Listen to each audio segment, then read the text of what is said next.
Okay, the second big religion First Amendment case is Wisconsin versus Yoder. So you need a new Supreme Court doc. You can either have that through Cami using the document online through Google Classroom, or you're using the backside of the yellow sheet that we have. So Wisconsin versus Yoder, not very long after Engel versus Vitale, 1972. And you can just see from the photograph and the last name Yoder, if you know much about Amish families and communities and culture, that this has to do with the Amish, but it has to do with religious freedom as well. So you should have already read the summary and the Oyez case and have write down a couple of sentences on it just so you're familiar with it. And the more familiar you are before I go through this, the better you will learn it. That's why I have you do that. It's all about learning. All right, cool. Here we go. All right, so first off, the issue is religious freedom and compulsory schooling.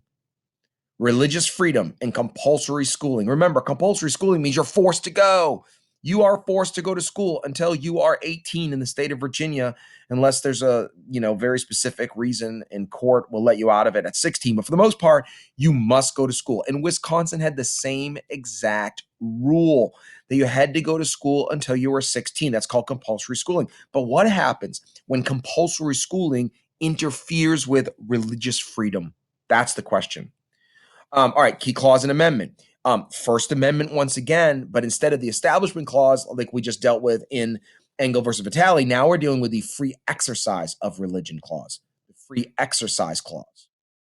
And you can see that I have a picture here of the First Amendment, specifically religion, and it says Congress shall make no law respecting an establishment of religion or prohibiting the free exercise thereof. The thereof refers back to religion. Prohibiting meaning you can't stop it. So you can't prohibit our free exercise of religion. And so that's what this deals with. So facts of the case. Here we go. You got to know this stuff really well. Wisconsin has a state law that required all children to attend school until 16. That is true in most states. It is true in Virginia.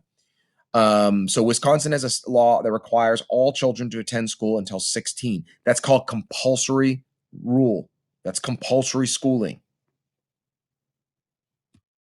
Amish parents, last names Yoder, refuse to send their children to school after 8th grade. So the children are 14, and Amish parents say, I'm not sending my children to school after 8th grade. Like it's basically unnecessary. So they're wanting to pull their children out of school at 14. They argue that school attendance after 8th grade or after basically the age of 14 is against their religious belief. If you need to pause at any time, go ahead and pause so you can get down the notes because I am moving on. Thank you. All right, key question.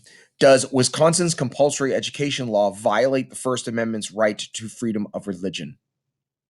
Does Wisconsin's compulsory education law violate the First Amendment's right to freedom of religion? Pause if you need to. All right, and the vote was 7-0 for Yoder. A couple of the Supreme Court justices did not vote in this case, but 7-0 Yoder wins. So religious freedom in this case wins out big time. In the ruling, a decision says the free exercise of religion outweighs the state's interests of compulsory education beyond 8th grade. So if you can make an argument that it's a violation of your religion after the age of 8th grade, or age of 14, I should say, beyond 8th grade, then you win. Religion trumps compulsory education, at least beyond that. Now, if you try to say, like, religion outweighs the right of 3rd graders, then you're probably going to lose. But in this case, after 8th grade, they won. And they argued, the Amish did, that they live a totally different life than everyone else due to their religion. Their communities are farming. That's what they do. They farm. They don't use electricity. They don't drive cars. There's no trucking. There's no computers in education beyond what they need. And so what they argued was that there was no benefit to go to high school for an extra year or two. And the Supreme Court agreed.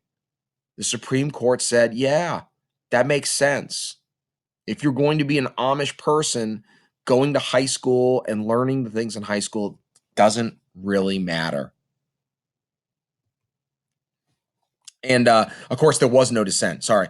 This is a hilarious video. Just every time I think of um, Amish, I always think of Weird Al Yankovic's Amish Paradise, and I'm not going to play it, but if you want to, this Gangsta Paradise is the parody of that. So if you're familiar with that song, but I recommend Weird Al Yankovic Amish Paradise just so that way you get a little bit of humor, because it's hard to find humor. When you're doing Supreme Court cases. So that's it for this case. Go ahead and do the practices. You need to do well on them. Thank you.